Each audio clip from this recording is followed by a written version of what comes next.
I ran into a dude from my neighborhood, and this was life-changing for me, lads. I'm going to keep it 100 with you. Like, this was life-changing because I was still on some knucklehead shit. You know what I'm saying? I don't know if you know the name from Brownsville, OG Nuke. Yeah, I heard that name before.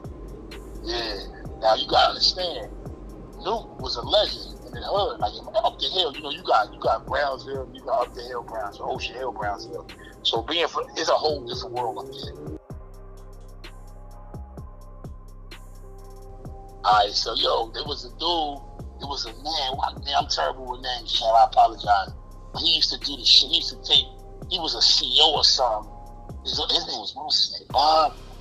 Oh man, I forgot his name. But he used to do the show, he used to take the amateur boxers up to Sing Sing to box, you know what I'm saying, against the prisoners. So, I never forget, we went up there and shit, man, I fought this dude from Sing Sing. He was a grown-ass man. I might have been like 16. It was the first time I went up there.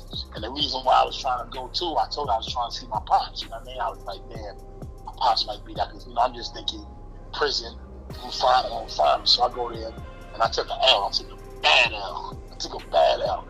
So I was like, yo, these dudes can fight. So I never forget, they gave us a tour of the prison. And we walked through the, where they sleep at the bunks and all that. And it wasn't bunks, it was like pods, like, you know what I'm saying? It was an open dorm. And they were showing us everything. This is where they sleep at, this is where we sleep at, this is where we eat at. I was like, yo, this is crazy. And then on my second go back, I ran into a dude from my neighborhood. And this was life-changing for me, lads. I'm going to keep it 100 with you. Like, this was life-changing because I was still on some knucklehead shit. I was still on some knucklehead shit, man. I'm still trying to, make a name for myself, make some money, more importantly. And then I had ran into this dude named Nuke. You know what I'm saying? I don't know if you know the name from Brownsville, OG Nuke. Yeah, I heard that name before. Yeah. Now you gotta understand, Nuke was a legend in the hood. Like, up the hill, you got Brownsville, you got up the hill Brownsville, Ocean Hill Brownsville. So it's a whole different world up there. It's a whole different world. Like, I see the story with MOP and all that, so I was crying, laughing and stuff, because I grew up with them. I grew up with Malik, I grew up with all of them, Brian McFadder, Poochie, all of them. I grew up with all of them. My aunt is from Plaza. My family lived in Plaza. My aunt used to own the fish fry on St. John's in Ralph.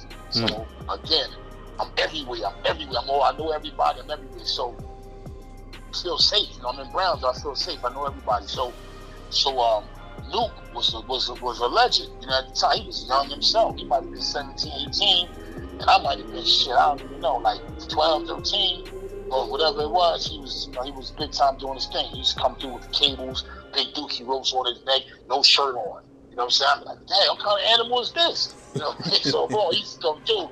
So everybody used to respect him, got mad love for him. So I'm like, yeah, I want to be just like that. So now I'm fast forward, I'm 16, whatever, 17, whatever. We go to Sing Sing to fight them. And then what was it, Bob Newman? Nah, it's on country, bro. But so we go up there and I see Nuke. So he don't know me, I'm just a shorty from around the way. I'm looking at him, I'm like, yo, that's Nuke, I can't believe it. But I had heard he had got locked up and some shit like that, here to the street. So somehow we talking to the box, they talking to the boxers, we in this big ass gym auditorium with the fights and all. They was like, yo, why you ain't fighting? I was like, yo, some shit happened. I ain't having fighters, they had like for me to fight, something happened. So I'm talking to Nuke. I said, yo, you from Brownsville, right? He looked at me, he like, yeah, I'm from Brownsville. What's up, shorty? Where you from? I said, I'm from Atlantic Towers. He said, oh, word? He said, yo, shit, come here, yo, shorty from around my way, come here, y'all. Yo, shorty, tell him about me. I'm like, oh, nah, this is the man. This Nuke. Whoa. I'm fascinated, so I never forget asking him. I said, yo, Nuke, how much time you got? He said something crazy, like 135 years. So I was like, what? Damn. So I was like, all right, cool. Now, mind you guys, that him telling me that, it kept me out of prison. Because after that, after seeing Nuke there, after that tour and all that, I was like, nah, this ain't it. You know what I'm saying? And he was always on my mind, bro. he never remember. I'm sure he never, whatever. I never talked to him again. No, I just think he got life in prison, 135 years. That's it. So over time, I would ask him, yo, remember Nuke from Plaza? Like, yeah. I talked to Nuke, So about, I want to say about 4 years ago, champ, 3 or 4 years ago, my cousin Stink, he just came home from the feds. He just did 18. I was like, yo, man, remember Nuke back in the day? She was like, yeah, Nuke home. I said, you bugging. Ain't no way he home. As he told me, I was 87, 88. He said, yo, I got 135 years. He told me in my face. I said, word? She said he's home. So I couldn't believe it. Somehow, we reached out. I reached out, and he got in touch with me. And I said, yo, do you remember me? He said, come on, man. What you talking about? He was like, yo, we watched all your fights. Remember you came up here, blah, blah, blah. I'm telling people, yo, that's Shorty right there that was up here. Whoa. I couldn't believe it, son. So, and I told him, and to this day, that's my big bro. And to this day, we just spoke 2 days ago. I said, yo, champ. I said, I want to thank you, man, because you kept me out of prison. Not even my pops. You, seeing you in there, you telling me that, now you home, it's all good. But I said, yo, every time I went to get in some trouble, champ, I thought twice last. I said to myself, chill, champ. Don't do it, my boy. 135 years. You know what I mean? So that kept me here, man. And then I was able to get on to this boxing shit and make a life for myself and have a family, you know what I mean? That's deep, bro. Word. That's deep. Sing. Word. You was in Sing Sing? Nah. I used to go up there to see my man though when he was locked up in Sing Sing. My other man from the Ville. I've been up there a couple of times.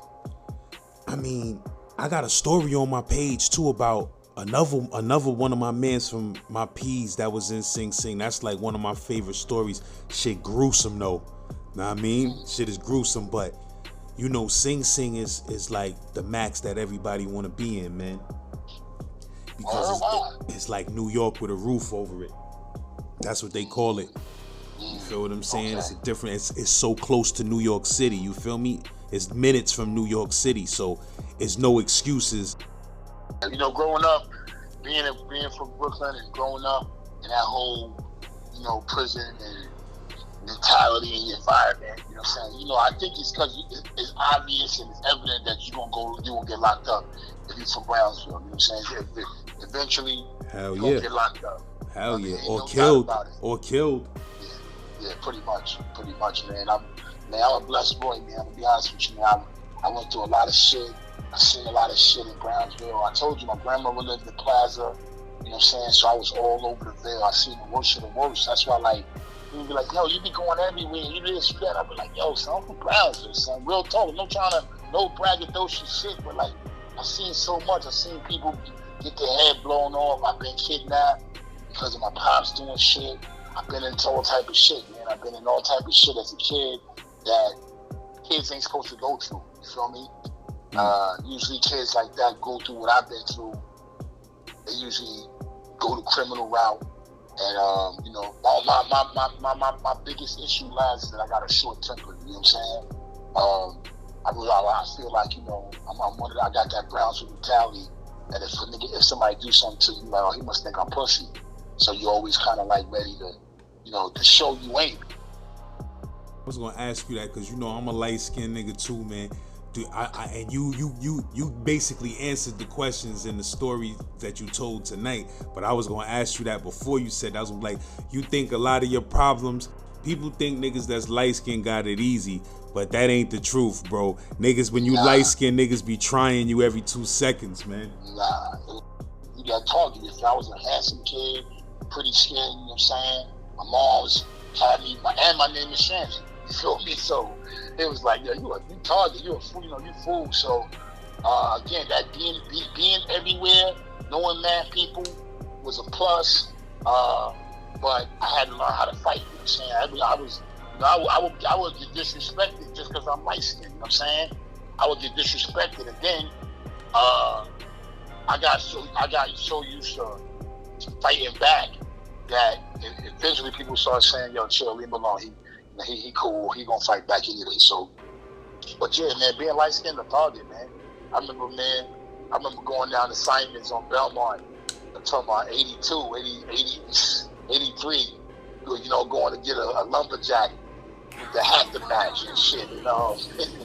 Getting chased by the whole, I don't even know where these boys is from. I'm talking about, like, I'm running with the bag, son. I'm running with the big ass bag with the coat. Man, my man told me, drop it. I said, hell no, I ain't dropping this shit. I'm running with it. Man, that guy got away from the skin of my ass. I'm telling you, yo, son, I used to go to Howard Pool. It was off limits. It was off limits. It was for Howard people, you know what I'm saying? But when our pool was closed, we used to go to Howard Pool, man. Jump in the pool, swimming. Never forget, I'm stupid. I jump in the pool, Howard Pool, and they looking at me like I'm stupid. I don't got no shoes on. Man, it was glass, glass. It was so much glass at the bottom of the pool, my boy. Man, my feet was cut up. I got out of there. I said, "Oh, that's why they swimming with the sneakers on." Niggas said niggas was looking at you crazy for not having sneakers on in the pool.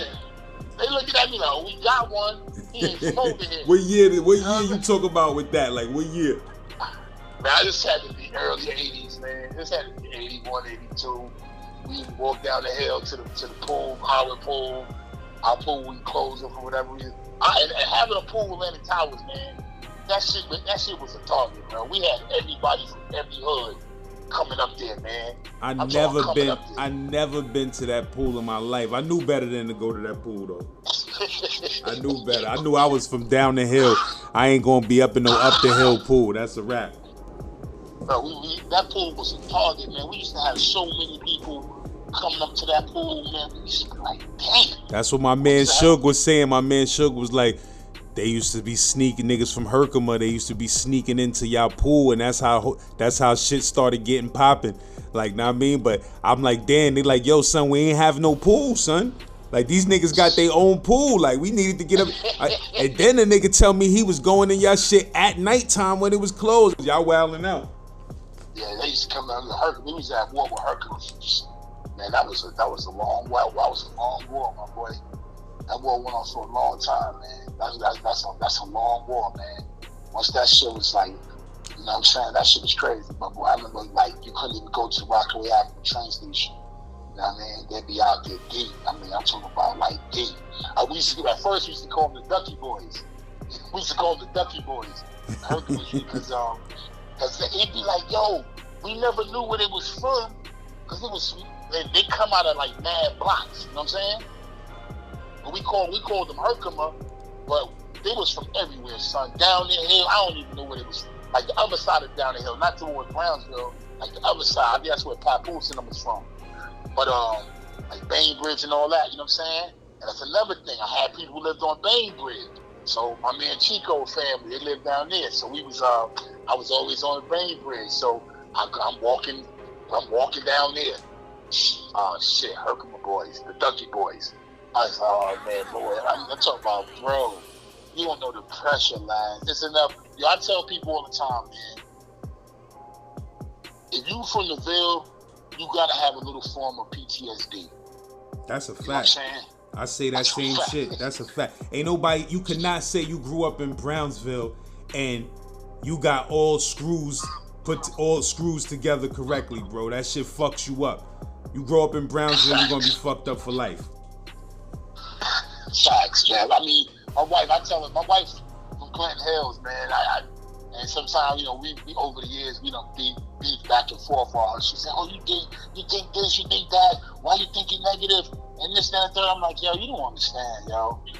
She said, I think the worst case scenario. Yo, she said, what it is making the worst thing happen. we could count literally hundreds of people that we know that we grew up with that got murdered, gunfire.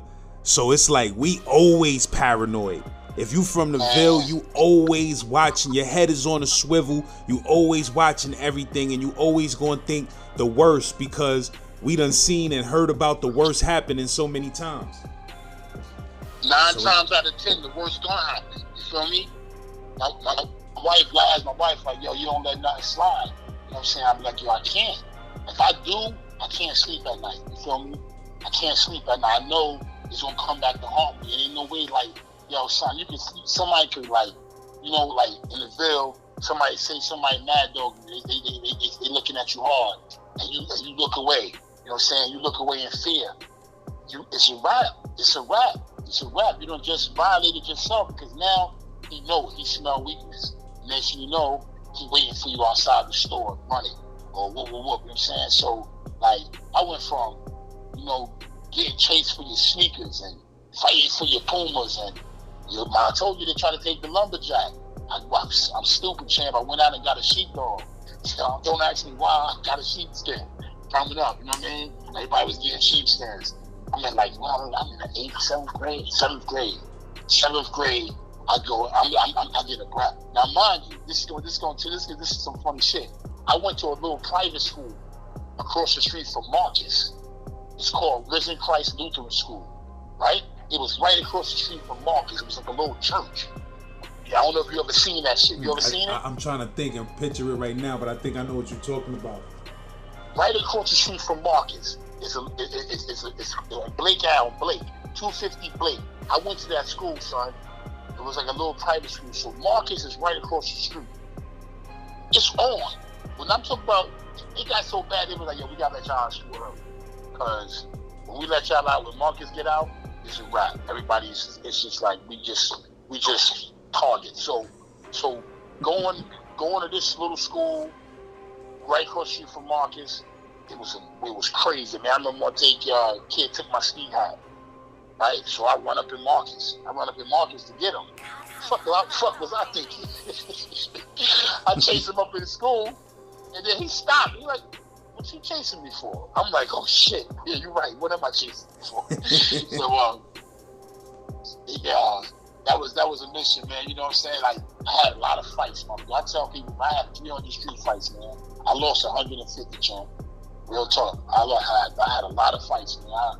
It's amazing that my face, you know, I didn't get a scar on the face until I got later in life with my boxing and whatever. My face got scarred up. But as a kid, man, I had so many fights, man, where I had to protect myself. I never had an opportunity to not fight for myself. You know, take my bus pass. Now I gotta walk to school, up the hill, all the way down the hill. You know what I'm saying? So now I don't got no bus pass. So now next time I get a bus pass at the beginning of the month, I'm saying to myself, I can't take it now. I can't lose this bus pass because it's winter time. I gotta walk. You know, bus drivers needed shit back in the days. You know what I'm saying? The bus was like literally 30 cents, 35 cents was the bus, what it cost. But damn, you see that shit? But dang, it's like a motherfucker out here. But yeah, man, I had to fight last. I had to fight a lot, son. So it was obvious for me to get into boxing was second nature, man. I guess it was something that was meant to be because I was fighting since a kid, man. I was fighting being light-skinned in the mill. It's a target on your back, man. Everybody want to pick on you and fight. Like I tell my wife, man, like I can't let shit slide. If I let shit slide, you're gonna think I'm pussy, and then next thing you know what I'm saying? You're gonna try to take advantage of me. So, you know, if I see an ant, I step on it. An ant. I'm talking about an ant. It's just an ant, so what? I don't trust nothing. You feel me? That ant might go get some more ants. You know what I'm saying? So, that's a hard thing. I don't trust nothing. Everything get killed. I ain't playing with nothing. You know what I mean? That's real, bro. That's real, man.